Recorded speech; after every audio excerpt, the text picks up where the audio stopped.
Saat dia bercerita, semuanya kaget karena mimpi mereka semua tuh sama. Bahkan si abang nih melihat makhluk tersebut. Saat abang jalan, mereka yang ada di belakangnya melihat seperti ada bekas cakaran yang sangat panjang di punggungnya.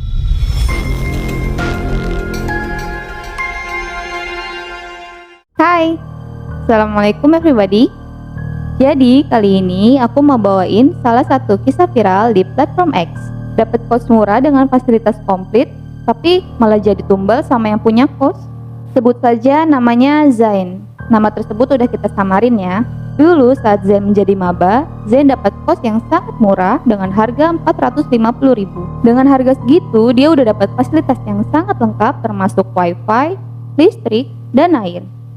Kebetulan juga emang waktu itu dia udah telat cari kosan dan asrama kampus sudah full. Dan ketemulah dengan kosan ini dari teman sejurusannya yang udah masuk lebih dulu. Sebenarnya dari awal ya dia udah curiga kalau kosan dengan harga segitu bisa jadi horor nggak sih? Tapi ya udahlah ya, kalau cuma horor kecil-kecilan nggak apa-apa. Yang penting kan murah, udah gitu lengkap. Tempatnya ini emang sangat strategis, udah gitu deket dengan kampus. Saking deketnya, jalan kaki ke kampus pun gak masalah.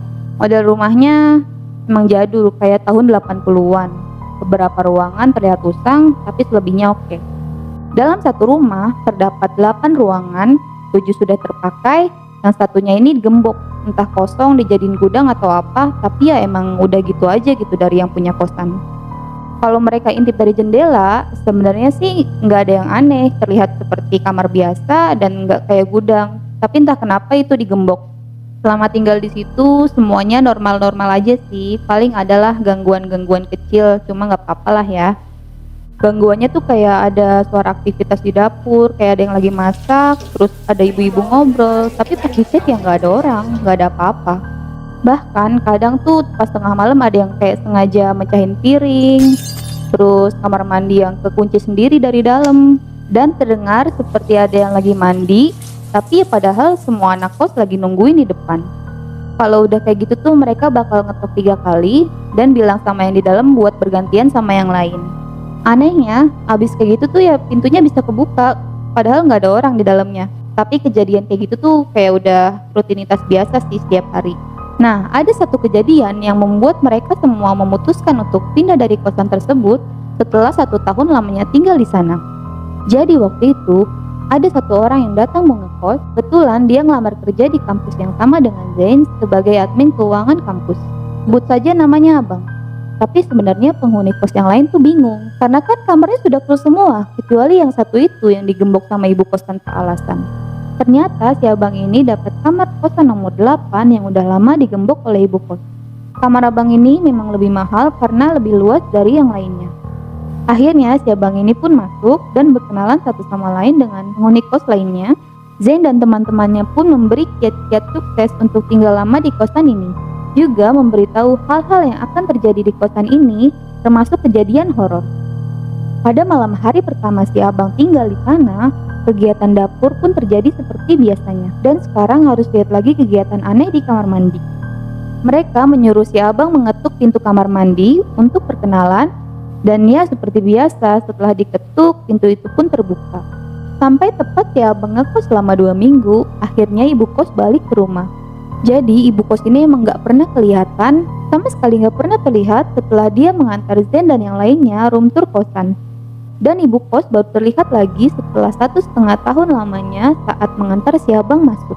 Dan ketiga kalinya saat dia mengadakan acara hajatan besar-besaran.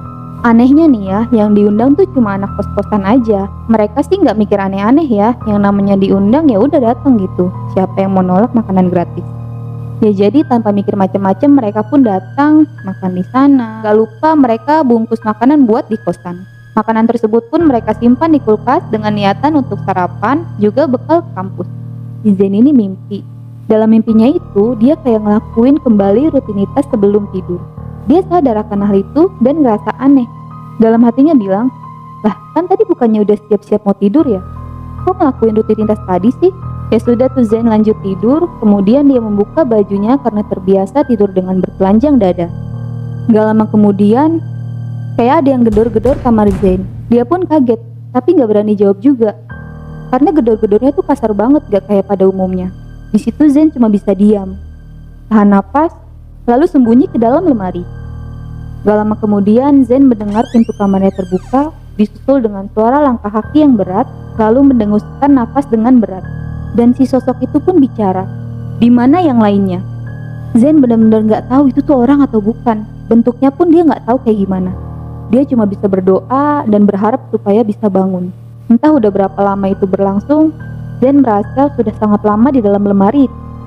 Makhluk tersebut cuma jalan-jalan mengelilingi kamar. Gak lama kemudian hening. Sangat hening. Bahkan Zen pun gak bisa dengar detak jantungnya sendiri. Setelah 10 menitan hening, Zen masih belum berani keluar dari lemari. Zen masih mau di dalam lemari aja sampai azan subuh nanti. Sambil mikir kayak gitu, Zen kaget setengah mati. Karena makhluk itu teriak tiba-tiba. Mana satunya lagi? Saat itu perasaan Zen udah bener-bener gak karuan. Dia ketakutan, gak bisa teriak, gak bisa nangis. Dalam hatinya dia cuma bisa berdoa supaya diberi perlindungan dan pertolongan. Lalu tidak lama, terdengar suara langkah kaki berat menjauh dari lemari Zen dan suaranya semakin menjauh samar-samar keluar dari kamarnya. Setelah itu dia memberanikan diri untuk keluar dari lemari, berjalan perlahan menuju pintu kamar yang terbuka lebar, lalu dia kunci pelan-pelan. Lalu Zen masuk kembali untuk bersembunyi lagi di dalam lemari dan berdoa agar segera terbangun.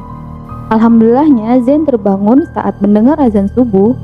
Setelah bangun, dia kumpulkan niat untuk wudhu. Karena masalahnya, untuk ke kamar mandi, Zen harus keluar kamar melewati lorong. Dia berjalan keluar sambil membuka pintu membaca bismillah.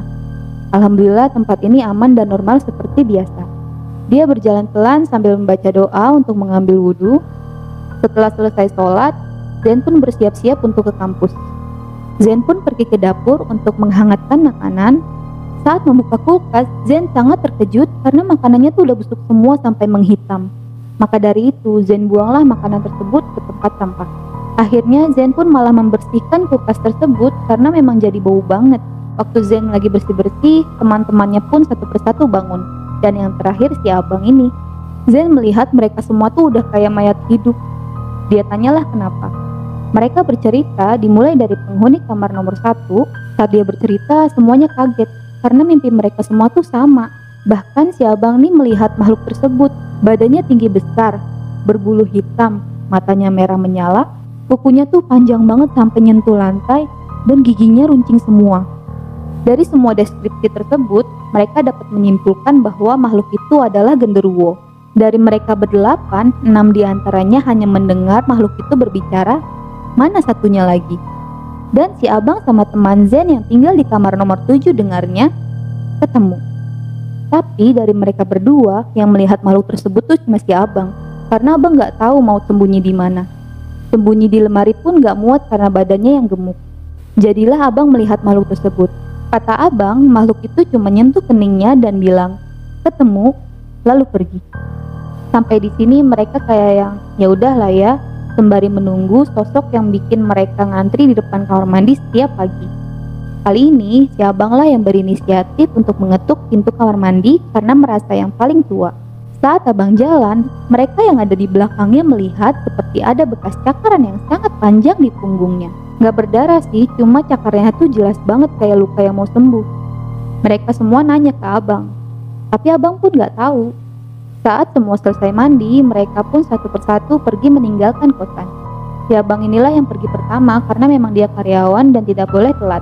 Dari dalam kos, Zen melihat ibu kos yang sedang menyapu halaman tersenyum ramah menyapa si abang. Disusul dengan Zen dan temannya yang berada di kamar 4 jalan keluar. Zen dan temannya itu tuh sadar kalau ibu kos yang tadinya ramah, kenapa sama mereka malah jadi ketus. Bahkan mereka senyum dan sapa pun malah dibalas pelototan. Tapi ya mereka gak mau mikir aneh-aneh sih, jadi mereka pergi gitu aja. Waktu mau makan malam, Zen melihat kalau si abang sama penghuni kamar nomor 7 kelihatan sangat pucat.